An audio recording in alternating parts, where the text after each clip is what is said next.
ओम शांति। 4 जनवरी 2023 की साकार मुरली है। मीठे बच्चे, तुम मोती चुगने वाले हंस हो। तुम्हारी है हंस मंडली।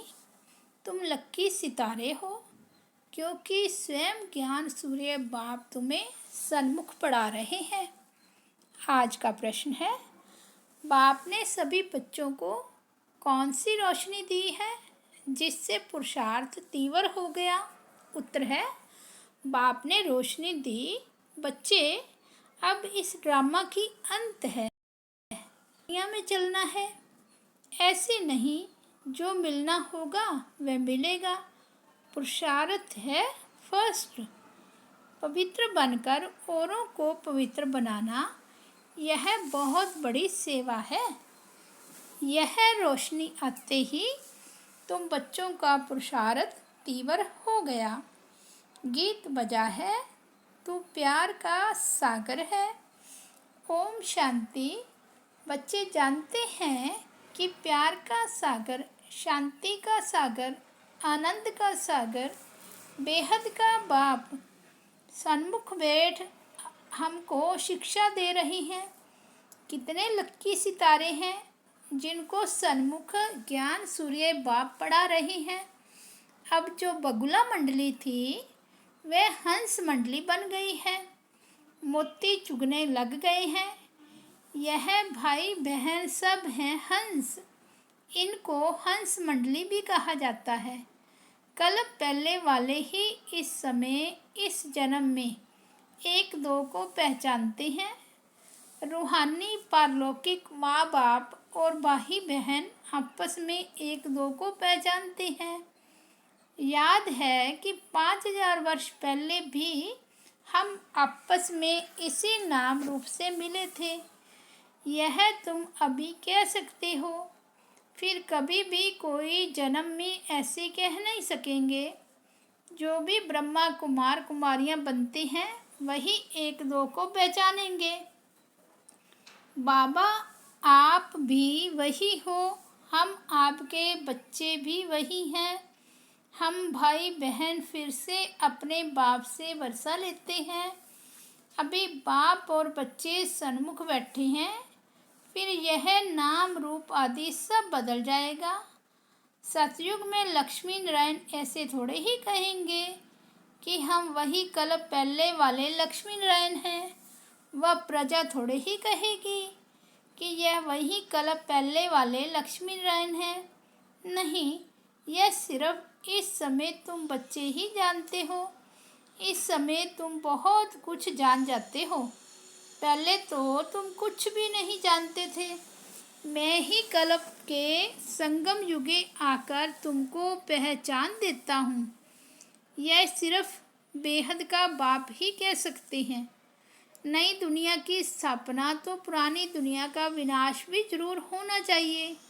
यह है दोनों का संगम युग। यह बहुत कल्याणकारी युग है। सतयुग को व कलयुग को कल्याणकारी नहीं कहेंगे। तुम्हारा यह अभी का जीवन अमूल्य गाया हुआ है। इसी जीवन में कौड़ी से हीरे जैसा बनना है। तुम बच्चे सच्चे सच्चे खुदाई खिदमतगार हो। ईश्वरीय सेल्वेशन आर्मी हो। ईश्वर आकर माया से तुमको लिबरेट करते हैं।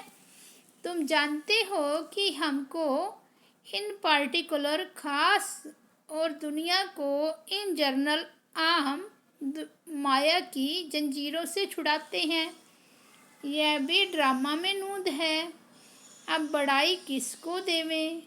जिसकी एक्टिंग अच्छी होती है उनका ही नाम होता है। तो बड़ाई भी परमपिता परमात्मा को ही दी जाती है।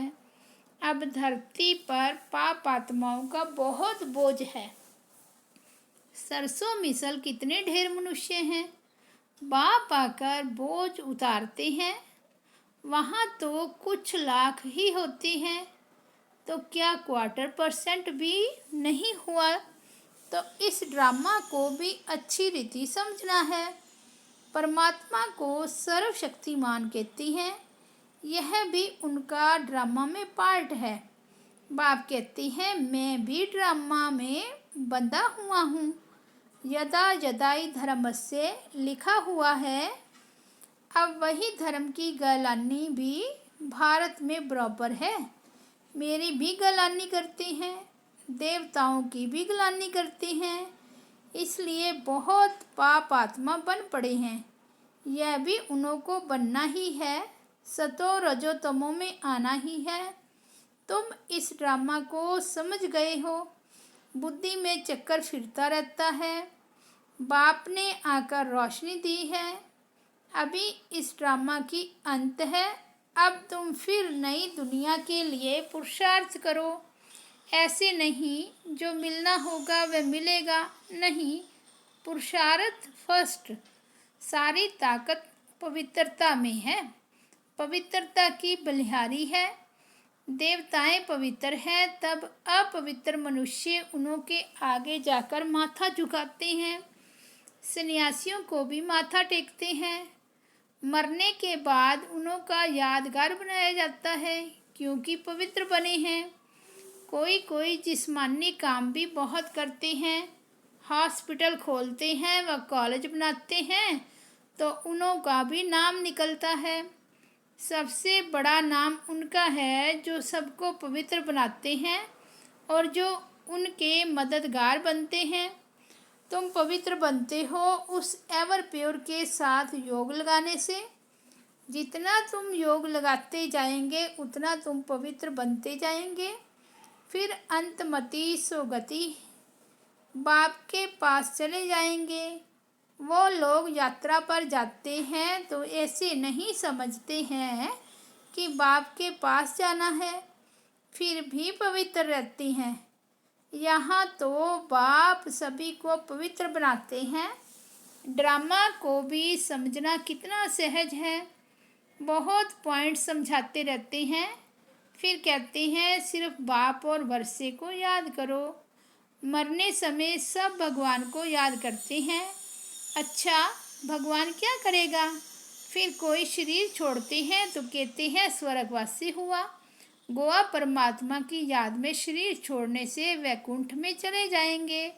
वो लोग बाप को जानते नहीं। यह भी किसकी बुद्धि में नहीं है कि हम बाप को याद करने से वैकुंठ में पहुंच जाएंगे। वे सिर्फ कहते हैं परमात्मा को याद करो। अंग्रेजी में गॉड फादर कहते हैं। यहाँ तुम कहते हो परम पिता परमात्मा। वो लोग पहले गॉड फिर फादर कहते, हम पहले परम पिता फिर परमात्मा कहते। वे सबका फादर है। अगर सभी फादर हो तो फिर ओ गॉड फादर कह न सके। थोड़ी सी बात भी नहीं समझ सकते। बाप ने तुमको सहज करके समझाया है। मनुष्य जब दुखी होते हैं तो परमात्मा को याद करते हैं। मनुष्य है देह अभिमानी और याद करती है देही आत्मा। अगर परमात्मा सर्वव्यापी है तो फिर आत्मा देही क्यों याद करे? अगर आत्मा निर्लेप है फिर भी देही अथवा आत्मा क्या याद करती है? भक्ति मार्ग में आत्मा ही परमात्मा को याद करती है, क्योंकि दुखी है। जितना सुख मिला है उतना याद करना पड़ता है। यह है पढ़ाई। एम ऑब्जेक्ट भी क्लियर है। इसमें अंधश्रद्धा की कोई बात नहीं। तुम सभी धर्म वालों को जानते हो। इस समय सभी मौजूद हैं। अब फिर देवी देवता धर्म की हिस्ट्री रिपीट होनी है। यह कोई नई बात नहीं। कल्प कल्प हम राज्य लेते हैं। जैसे वह हद का खेल रिपीट होता है, वैसे यह बेहद का खेल है। आधा कल्प का हमारा दुश्मन कौन? रावण। हम कोई लड़ाई कर राज्य नहीं लेते हैं, ना कोई हिंसक लड़ाई लड़ते हैं, न कोई जीत पहनने के लिए लश्कर लेकर लड़ते हैं। यह हार जीत का खेल है, परंतु हार भी सूक्ष्म तो जीत भी सूक्ष्म। माया से हारे हार है, माया से जीते जीत। मनुष्यों ने माया के बदले मन अक्षर डाल दिया है तो उल्टा हो गया है। यह ड्रामा में खेल भी पहले ही बना हुआ है। बाप खुद बैठ परिचय देते हैं। रचयिता को और कोई मनुष्य जानते ही नहीं तो परिचय कैसे दे सकते। रचयिता है एक बाप, बाकी सब है रचना। तो जरूर हमको राज्य भाग्य मिलना चाहिए। मनुष्य तो कह देते परमात्मा सर्वव्यापी है, तो सब रचता को हो गए, रचना को उड़ा दिया है। कितने पत्थर बुद्धि दुखी हो गए हैं, सिर्फ अपनी महिमा करते हैं कि हम वैष्णव हैं, गोवा हम आधा देवता है। समझते हैं देवताएं वैष्णव थे। वास्तव में वेजिटेरियन का मुख्य अर्थ है अहिंसा परमो धर्म। देवताओं को पक्के वैष्णव कहा जाता है। ऐसे तो अपने को वैष्णव कहलाने वाले बहुत हैं, परंतु लक्ष्मी नारायण के राज्य में वैष्णव संप्रदाय पवित्र भी थे। अब उस वैष्णव संप्रदाय का राज्य कहाँ है। अब तुम ब्राह्मण बने हो, तुम ब्रह्मा कुमार कुमारियाँ हो, तो जरूर ब्रह्मा भी होगा। तब तो नाम रखा हुआ है शिववंशी प्रजापिता ब्रह्मा की औलाद। गाया भी जाता है शिव बाबा आया था, उसने ब्राह्मण संप्रदाय रची, जो ब्राह्मण फिर देवता बने। अब तुम शूद्र से ब्राह्मण बने हो, तब ब्रह्मा कुमार कुमारी कहलाते हो। विराट रूप के चित्र पर भी समझाना अच्छा है।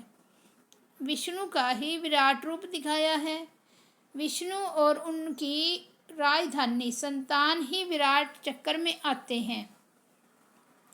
यह सब बाबा के विचार चलते हैं। तुम भी विचार सागर मंथन की प्रैक्टिस करेंगे तो रात्रि को नींद नहीं आएगी।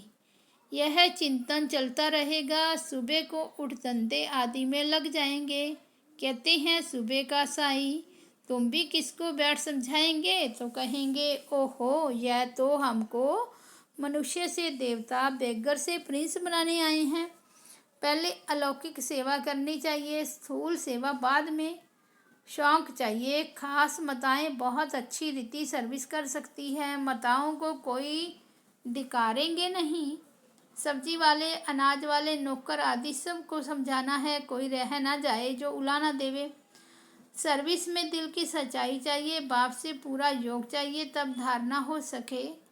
वक्खर सामग्री भरकर फिर पोर्ट पर स्टीमर डिलीवरी करने जाएं, उनको फिर घर में सुख नहीं आएगा, भागता रहेगा। यह चित्र भी बहुत मदद करती हैं। कितना साफ है। शिव बाबा ब्रह्मा द्वारा विष्णुपुरी की स्थापना करा रहे हैं। यह है रुद्र ज्ञान यज्ञ, कृष्ण ज्ञान यज्ञ नहीं। इस रुद्र ज्ञान यज्ञ से विनाश ज्वाला प्रज्वलित हुई है। श्री कृष्ण तो यज्ञ रच नहीं सकते। वे 84 जन्म लेंगे तो नाम रूप बदल जाएगा और कोई रूप में श्री कृष्ण हो ना सके।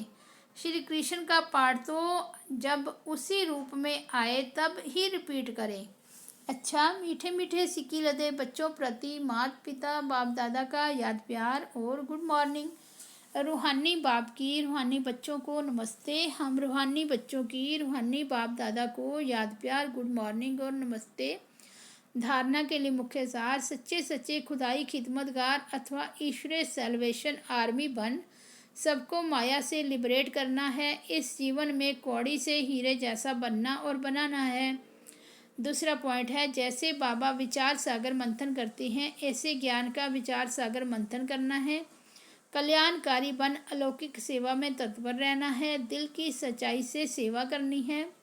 वरदान है, छोटी छोटी अवज्ञाओं के बोझ को समाप्त कर सदा समर्थ रहने वाले श्रेष्ठ चरित्रवान भव।